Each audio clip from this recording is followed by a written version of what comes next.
Hello students, ये task मैं check कर रही हूँ सचिन का। Topic is the personal information of many individual is held by large internet companies and organisations. Do you think advantages of this outweigh the disadvantages? Okay, personal information आपको पता ही है कि आप कितनी अपने नेम डिटेल्स ईमेल्स वगैरह ये सब कुछ बता देते हो, तो उसके बेनिफिट्स आउटवे करते हैं डिसएडवांटेजेस के। आउटवे मतलब 70-30 ऐसे जाएगा। तो आज मैं वैसे बहुत सारे टॉपिक ऐसे चेक करने वाली हूँ। पहले उनका करूँगी जिनका एग्ज़ाम है। और स्टूडेंट, अगर आप चाहते हो कि मैं आपका टास्क चेक करूँ, टाइप करके सेंड करना, ये सारी डिटेल सेंड करना। बार बार बोलना पड़ता है कि नेम क्या है बताओ, ये कितने टाइम में किया, आप रिक्वायरमेंट कितनी है, बिकॉज उसके अकॉर्डिंग मैं टिप्स दे पाऊँगी ना कितनी बैंड रिक्वायरमेंट आपकी। एग्ज़ाम तो नहीं है, कब है एग्ज़ाम उसके अकॉर्डिंग। और आपको डिटेल में चाहिए तो मैंने इसके ऊपर वीडियो अपलोड की है, डिस्क्रिप्शन में दे दी है, आप देख लेना कि कौन कौन से इंस्ट्रक्शंस फॉलो करने पड़ेंगे, कौन कौन सी कंडीशंस पूरी करनी पड़ेंगी, तभी मैं आपका टास्क चेक करूँगी। ये तो आपको सेंड करने के लिए ना, लेकिन क्यों चेक करूँगी उसका रीज़न में वहाँ पे बताया हुआ है वीडियो में। टाइप करके ही सेंड करना। ओके, हम देखते हैं आउटवे में 70-30 जाएंगे। और हाँ, 70-30 पता ना आपको क्या होता है कि अगर मान लो एक के फेवर में 2 पॉइंट लिखे, दूसरे के फेवर में 1 पॉइंट, मतलब वो आउटवे करना है ना, इसको ज़्यादा फेवर बोलना है। 3 कर दो, 2 कर दो, चलेगा।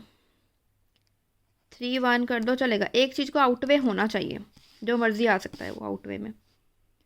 Due to appetite of finding job to earn bread and butter in this contemporary world has raised a question in the mind of job seeker that whether, ये मौसम वाला वेदर होता है भी, they disclose their personal information with company or it would be dangerous for their future.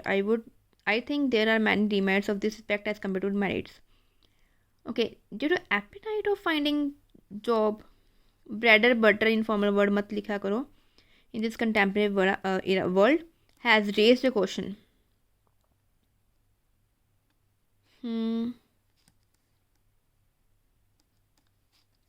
Job seekers that whether का, हाँ, they should disclose, क्या उनको करना चाहिए, डिस्क्लोज करना चाहिए उनकी personal information with the company.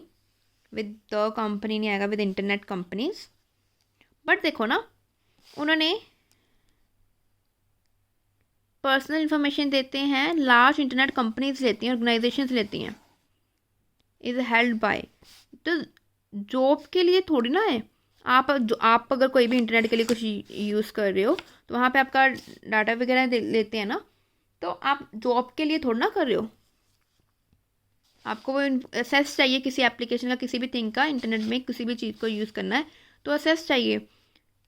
तो वहाँ पे आप अपनी इन्फॉर्मेशन दे रहे हो, तो जॉब के रिलेटेड आपका ये नहीं सही लग रहा। First of all, there is one and only significance of disclassifying the private life with companies. Declassifying, sorry. As there are several professions such as secret service for internet security of a nation which is not familiar with the married serviceman because living far from hometown for long time is mandatory in this kind of job, and this can lead a sense of carelessness of selfishness among the family members. क्या कह रहे हो, मुझे समझ ही नहीं आ रहा। मतलब दोबारा रीड करती हूँ। फर्स्ट ऑफ ऑल करके मैंने कितनी बार बोला, वैसे मत लिखा करो। There is one and only significance of declassifying the private life with companies. ठीक है, एक ही है, इंपॉर्टेंस है। As there are several profession, बहुत सारे प्रोफेशंस हैं। सीक्रेट सर्विस होती है जो इंटरनल सिक्योरिटी, ठीक है, जो फैमिलियर नहीं है मैरिड सर्विसमैन से, बिकॉज वो होम टाउन के फार दूर रहता है।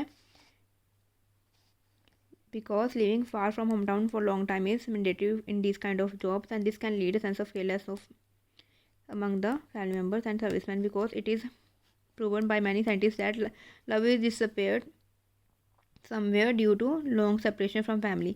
ये क्या आपने बेनिफिट कहाँ लिखा है? आप कहना चाहते हो कि यहाँ पे बताना पड़ता है इंटरनल इंटरनल सिक्योरिटी है ना, वहाँ पे बताना पड़ता है, जहाँ पे वो फेमिलियर नहीं है मैरिड सर्विसमैन से, दूर रहना पड़ता है घर का, ठीक है। वो आपने सारा वो घर का ही एक्सप्लेन कर दिया, क्योंकि घर में दूर रहना है, पास रहेंगे, बिकॉज वाला फुल स्टॉप कहाँ है आपका। आई नो आपके ट्यूटर्स ने बोला होगा कि कम से कम फुल स्टॉप लेके आओ, तो उसका मतलब होता है कॉम्प्लेक्स लेके आओ। उसका मतलब होता है कि जहाँ पे ज़रूरत पड़े वहाँ पर सांस लो, सांस लेके फुल स्टॉप लगाओ, जहाँ पे नहीं ले सकते कंटिन्यूसली कर सकते वहाँ पे मत लगाओ, उसका मतलब ये है। लेकिन आपने ये यहाँ पे भी, बिकॉज यहाँ पे भी एक ही लाइन में सारा कनेक्ट करके कर रहे हो, मतलब फिर आपने वो साइकोलॉजिकल जब प्रूवन कहाँ से आ गया वो, तो इंटरनेट सर्विसेज का कहाँ से रिलेटेड है। नो आपका एग्ज़ाम है, होप आपने, इसलिए मैं कहती हूँ कि जो मेरी दूसरी वीडियोस हैं जो जिनकी 7+ बैंड स्कोर आई है या 6+ आई हैं, एक बार देख लो, आपको पता चल जाए क्या मिस्टेक्स किए हैं और वो मिस्टेक्स आप रिपीट ना करो। बट आप सुनते ही नहीं हो भी, ये आपका टास्क रिस्पॉन्स में गड़बड़ है। यहाँ पे मुझे इंटरनेट सर्विसेज को, इंटरनेट कनेक्शन, इंटरनेट कंपनीज़ को अपनी इंडिविजुअल सर्विसेज पर्सनल इन्फॉर्मेशन देने का बेनिफिट कुछ समझ नहीं आ रहा, क्या बेनिफिट है। रिसर्चर जो सर्वे वगैरह में जो भी आपने बता दिया कि लव के बारे में बता दिया, बेनिफिट क्या है उसके बारे में बोलना था ना। On the other hand several disadvantages are also associated with this parameter of employ selection. सारा जॉब के बारे में बता दिया आपने। The first and foremost is that this is not a sarcasm that there would not be any possible confliction between the junior servicemen and their seniors, and it could, sarcasm क्यों लिखा है आपने, it could produce multifarious adverse consequences because the senior can misuse that information as a weapon of blackmail।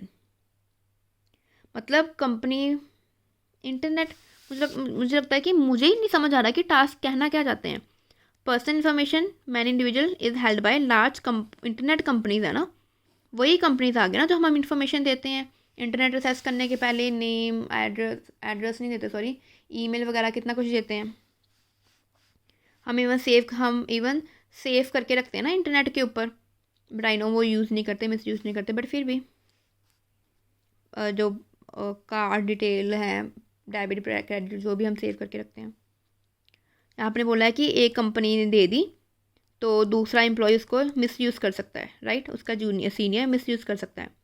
Moreover due to advancement in technology the majority of firms manipulate their data online, so in that way they could be an easy target for hackers and their personal information could be sold on unconventional way of internet such as dark web और deep web. ये आपका point ठीक है, ये drawback हो सकता है कि जो कंपनीज वो सेल कर सकते हैं इन्फॉर्मेशन। आपने कभी ट्राई किया है, जो कंपनीज हैं लाइक आपको एक जगह पे आपने एक्सेस लिया, ठीक है, तो अननेसेसरी मेल्स आनी शुरू हो जाती हैं आपको, राइट। पता क्या किया करो, उसका ट्रिक क्या है, लाइक उन्होंने फर्स्ट नेम पूछा होता है, मिडिल नेम पूछा होता है, लास्ट नेम पूछा होता है, राइट। हम फर्स्ट और लास्ट फिल करते हैं, मिडिल नहीं फिल करते। जैसे फर्स्ट में कर दिया कंवल, लास्ट में कर दिया बुमराह।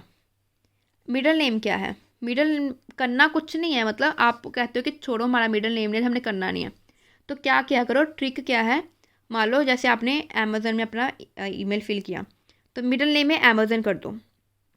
अगर आपको कंवल, अमेज़न, बुमराह से मेल आनी शुरू हो गई डिफरेंट, मतलब आपको अमेज़न कंपनी ने आपका डाटा सेल किया, आपको इस वे से पता चल सकता है। जैसे मेट्रो का कर दो, तो किसी का भी मिडिल नेम है उसका लिख दिया करो, तो इस पर्सन ने आपको सेंड की, आपका नाम क्या लिखा है, वो मिडिल नेम जो लिखा होगा आपको पता चल जाएगा कि आपकी इन्फॉर्मेशन किसने लीक की है। तो इसके अकॉर्डिंग आपको वो मैनिपुलेट कर सकते हैं, वो सेल कर सकते हैं, ये पॉइंट ठीक है, बट ये तो ही रॉन्ग है, ये इतना प्रॉपरली रेलिवेंट नहीं है। To conclude, after analyzing both viewpoint, I can firmly say that sharing private life information consists with more pros as compared आएगा to its cons, because the chances of appropriate cooperation between employees and their seniors are quite low if we stop blaming technology once time for it। आपने बोला कि benefit ज़्यादा, benefit तो आपने एक लिखा है, ड्रॉबैक आपने लिखे हैं 2, तो बेनिफिट ज़्यादा कैसे हुए। वैसे भी फर्स्ट एंड ऑल मत लिखो, बिकॉज लिखा ही आपने एक है, one of the major there is one and only significant ना, वन एंड ओनली लिखा हुआ है तो फर्स्ट ऑफ ऑल मत लिखो, टी कैपिटल करके लिख दो। बट अब आपका जैसे एग्जाम है मैं आपको यही बताऊंगी, डिफरेंट सैम्पल से रीड करना। मे बी आपको ये टॉपिक ना इसके अंडरस्टैंडिंग नहीं हुई थी इसलिए आप लिख नहीं पाए। जो मैं लिंक में डिस्क्रिप्शन में लिंक दे दूँगी 7+ बैंड की जो वीडियोज़ हैं वो देखने का, जो बाकी स्टूडेंट जिन्होंने फ्री टास्क चेकिंग करवानी है उनके लिए लिंक दे दूँगी। और अगर आपको 6+ बैंड की भी वीडियोस देखनी है तो वो भी लिंक देख सकते हो। तो टास्क रिस्पॉन्स में गड़बड़ थी, बहुत ही ज़्यादा कन्फ्यूजिंग था BP1, ज़्यादा कॉम्प्लेक्स लगे नहीं मुझे सेंटेंसेस। तो आपका एग्ज़ाम है तो मैं आपको बैंड स्कोर नहीं दूंगी। ऑल द बेस्ट, होप आप ये देख लो और आप अच्छे कर पाओ। 35 मिनट में कंप्लीट किया, ठीक है कोई बात नहीं, 300 वर्ड्स हैं चलेंगे।